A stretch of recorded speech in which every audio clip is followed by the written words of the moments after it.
नमस्कार दोस्तों, स्वागत है आपका हमारे चैनल RS रिपेयरिंग सेंटर में। हम आज आप लोग को बताएंगे जो हमारे रेफ्रिजरेंट का एयर कूल चिलर हो गया या HVAC हो गया या कोई भी हमारा AC है, एयर कंडीशनर है, उसका साइकिल होता है जो उसके बारे में बताऊंगा।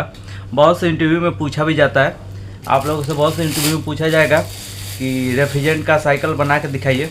तो आप लोग देख पा रहे होंगे मैं एक रेफ्रिजरेंट का साइकिल ऐसा ड्राइंग बनाया हुआ हूँ।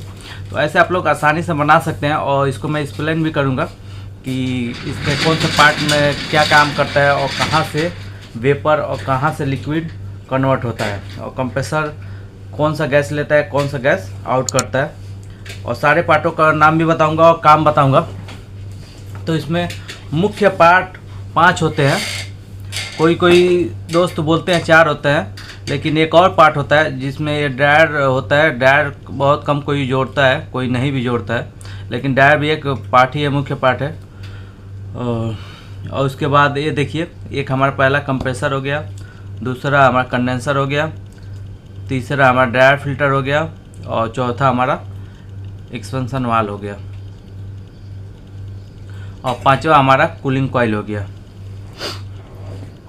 तो चलिए शुरू करते हैं यहाँ से कि कौन सा पार्ट का क्या काम होता है और कैसे गैस हमारा कौन सा साइकिल चलता है, गैस का हमारा साइकिल कैसे चलता है। तो आप लोग देख पा रहे होंगे ये हमारा कंप्रेसर है।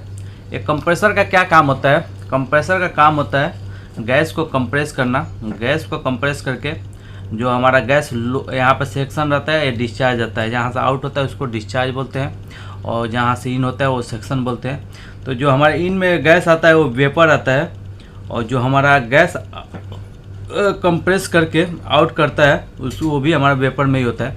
तो गैस का काम होता है लो प्रेशर और लो टेम्परेचर को हाई प्रेशर और हाई टेम्परेचर में कन्वर्ट करना।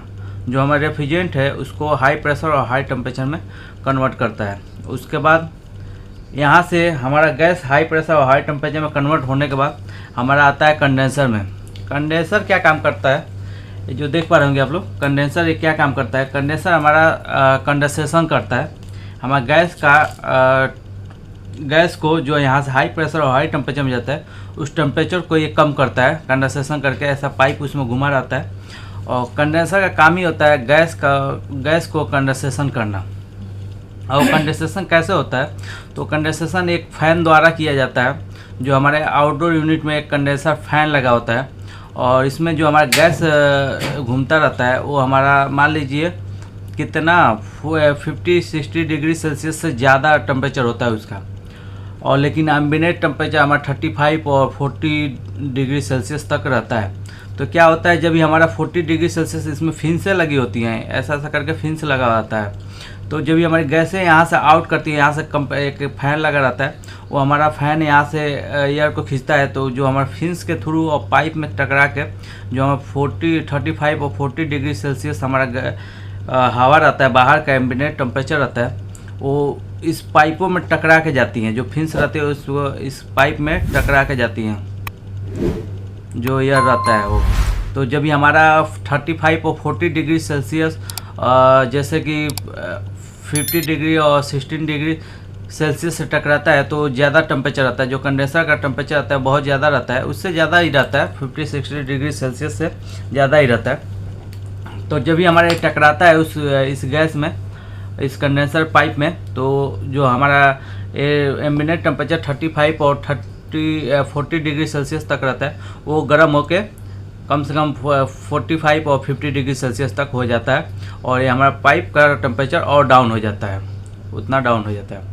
तो ये ऐसे हमारा कंडेंसेशन करता है। और उसके बाद हमारा एक कंडेंसर क्या होता है, यहाँ से जब ये हमारा वेपर लेता है, कंप्रेसर जब आता है, लेकिन जब आउट करता है तो ये हमारा लिक्विड में कन्वर्ट हो जाता है। जो हमारे कंडेंसर है लिक्विड में कन्वर्ट कर देता है। गैस का खासियत है, अगर इसको थोड़ा सा ठंडक मिलेगा तो ये लिक्विड में कन्वर्ट हो जाएगा, और थोड़ा सा गर्माहट मिलेगा तो ये वेपर में कन्वर्ट हो जाएगा। तो यहाँ से जब ये आउट होके जाता है तो ये लिक्विड में कन्वर्ट हो जाता है, क्योंकि ये गैस जो है हमारा ठंडक पाता है थोड़ा सा, क्योंकि ये बाहर का टेम्परेचर थोड़ा ठंडा रहता है और जो इसका गैस का टेम्परेचर आता है वो हाई रहता है। तो इसके लिए ये लिक्विड में कन्वर्ट हो जाता है। उसके बाद हमारा यहाँ पे आता है एक उसके आगे एक ड्राई फिल्टर लगा, विंडो एसी और स्पीड एसी और फ्रिज में ये लगा रहता है, ये वाला ड्राई फिल्टर। और उसके बाद जो ये आप देख पा रहे होंगे, ये हमारा ये देख पा रहे होंगे, ये हमारा कोड फिल्टर बोलते हैं, लेकिन ये भी फिल्टर ही है। ये हमारा चिल्लर में लगता है।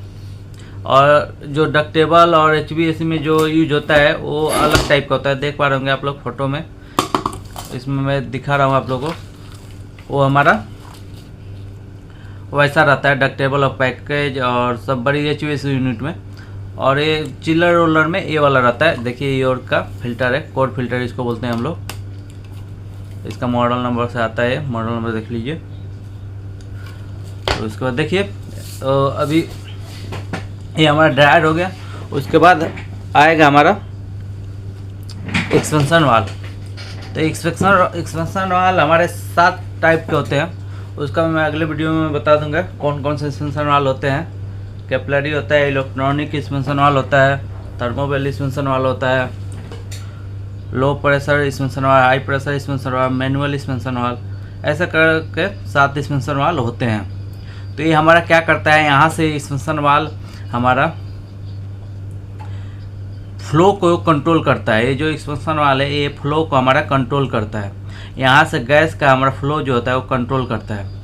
जैसे कि यहाँ से हमारा एक छिद्र हुआ रहता है जो बहुत पतला हुआ रहता है, तो वहाँ से हमारा यहाँ से प्रेशर तो आता है बहुत तेज़ी से, लेकिन ये एक छिद्र से यहाँ से एक मान लीजिए है। और ये एक्सपेंशन वाल का काम ही होता है हमारे गैस को कंट्रोल करना, और गैस के थ्रू कंट्रोल करके इसको यहाँ से भेजता है। जैसे आप लोग देखे होंगे कि जो हम लोग ग्लास व्लास क्लीन करने के लिए ऐसा स्प्रे यूज करते हैं, वैसा सेम स्प्रे जैसा ही ये भी, उसमें छोटे छोटे छिद्र होते हैं जो यहाँ से गैस को आउट करता है। तो यहाँ से क्या होता है, गैस का हमारा टेम्परेचर लो हो जाता है। जब भी हमारा गैस यहाँ से एक्सपेंशन वाल से हमारा आउट होता है तो इसका टेम्परेचर और प्रेशर दोनों लो हो जाता है। यहाँ से गैस का टेम्परेचर और प्रेशर दोनों लो कर देता है। उसके बाद हमारा आता है यहाँ पे कूलिंग कॉइल में।